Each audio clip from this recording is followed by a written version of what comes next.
Could we bring up on screen, please, the witness statement of the then Permanent Secretary to the Department for Education, Mr. Jonathan Slater, and that's INQ 000 588 040.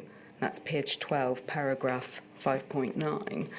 Because Mr. Johnson, he says in terms, and we can read it here, equally, it would have been much better if Department for Education had been invited to start developing contingency arrangements for closing education settings at an earlier stage in the pandemic, given that no contingency plan had been prepared beforehand.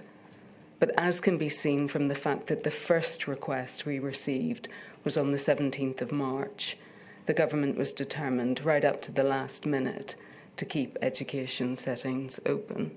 So, Mr. Johnson, that's the Permanent Secretary to the Department for Education saying that there was no contingency plan prior to that point.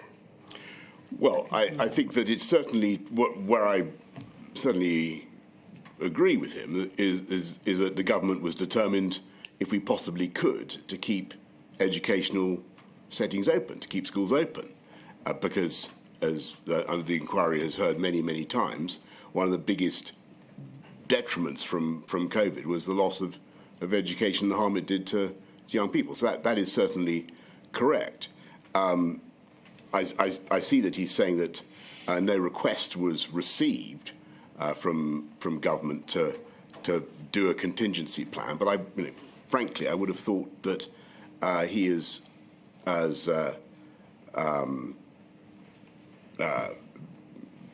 Secretary of the head of the Department of Education, would have picked up from discussions that would be going on from February onwards that there was work to be done in this area. And indeed, it seems to me that work had been done in this area, because, and I cite the paper I saw. Well, we're going to come to that paper, but I think we have it in black and white, don't we, from Mr. Slater, that there wasn't a contingency plan because he says one hadn't been requested. Now, you may dispute the lack of request. I'm not necessarily disputing that. I just think that it was obvious that there had to be consideration of closing schools. I was very much hoping that we wouldn't have to close schools. I thought it was a nightmare idea. But I think it would, I think as far as I can remember, you had other countries were starting to close schools. Yes. And I'm surprised that the Perm Sec at the DFE didn't feel that it was necessary to look at what contingency arrangements we had. Can I interrupt? Would you expect, running the United Kingdom as Prime Minister, would you expect the Department for Education to wait for a request for them to develop contingency plans? No, of course not. And I think that, as I say, I think that my impression from the stuff I read was that a great deal of thought and care was already going into some of the key questions. But this is what Mr. Slater he says he had no plan ready. I think that is surprising. I mean, we've also heard evidence from Miss Susan Ackland-Hood, who is now the Permanent Secretary to the Department for Education, who's also reviewed all of the paperwork, and who confirms that there wasn't planning beyond the possibility, for example, of some individual school closures, or for the possibility that there might be staff shortages. So it isn't simply that this is Mr. Slater saying this.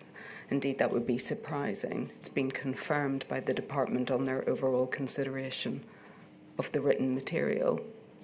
But one assumes, Mr. Johnson, from your evidence that this is all in effect news to you, that there was this absence of planning behind the scenes, well, correct? I think that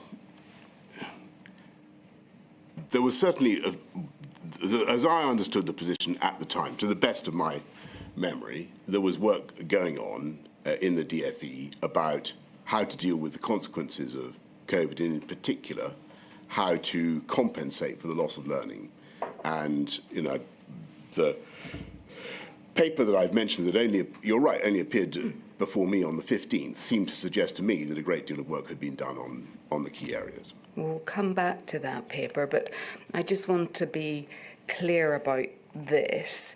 Do you accept that until mid-March 2020 there hadn't been a cross-government focus on closing schools? I think that it was a subject that had repeatedly cropped up at SAGE meetings, at SPIMO, at all of which the relevant departments had been represented, and there had been, including DfE. So, no, I don't really accept that. I think that there had already been conversations about the possibility of closing schools, and it looked to me as though the DfE was preparing for that. And I think that's right in terms of what you've said on your witness statement, and perhaps if we could bring that up, please, in terms of what you say at your paragraph 5.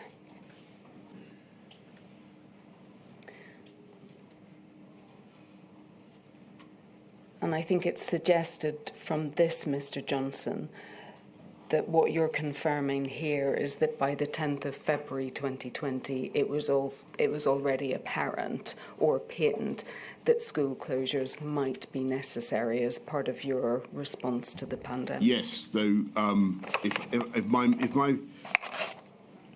the documents that I've looked at recently, and the SPIMO and the SAGE papers, and I seem to remember this also from the time. And one of the difficulties is my memory is now contaminated by what I've recently read. What they seem to suggest is that early on, the advice on school closures from the scientists was it was not not necessarily a particularly effective tool of controlling the pandemic, certainly not on its own, and that clearly changed as we got closer to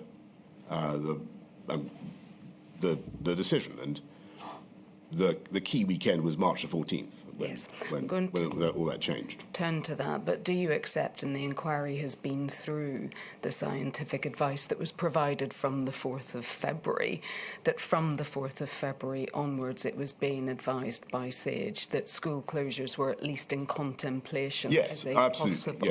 Yes. And do you accept that given all of that advice from February, and notwithstanding that it was not the decision anyone had wanted to make, that there had to be planning for the possible eventuality of school closures? Because the implications were enormous. And what I'm trying to say to you is that I believe that there was such planning. What I don't think, and clearly from what Mrs. Ackland Hood and what Mr. Slater have said, they don't feel that there was a fully worked up plan for how to deal with everything. I can't tell you now why that was the case, but I can offer at the time, don't forget that we didn't know the effect this disease had on kids. We didn't know much about the transmissibility of the disease. There were all sorts of things that were simply unknown and difficult to plan for, and the thing was moving very fast. And from the point of view of Number 10, we were focused very much on trying to stave off, trying to avoid an appalling public health crisis. And we were focused on getting enough ventilators, on getting enough PPE, trying to avoid a significant number of casualties. And I think it's important for the inquiry to remember that at the time that the school closures were first mentioned, they were seen as something you'd put in at the peak of the pandemic. And we didn't think we were yet at the peak of the pandemic, if you saw what I mean. And I just want to come back, just sticking for a moment on when your understanding as to the position about school closures and when they were being posited. If we go to paragraph 20, please, on page 7 of your statement.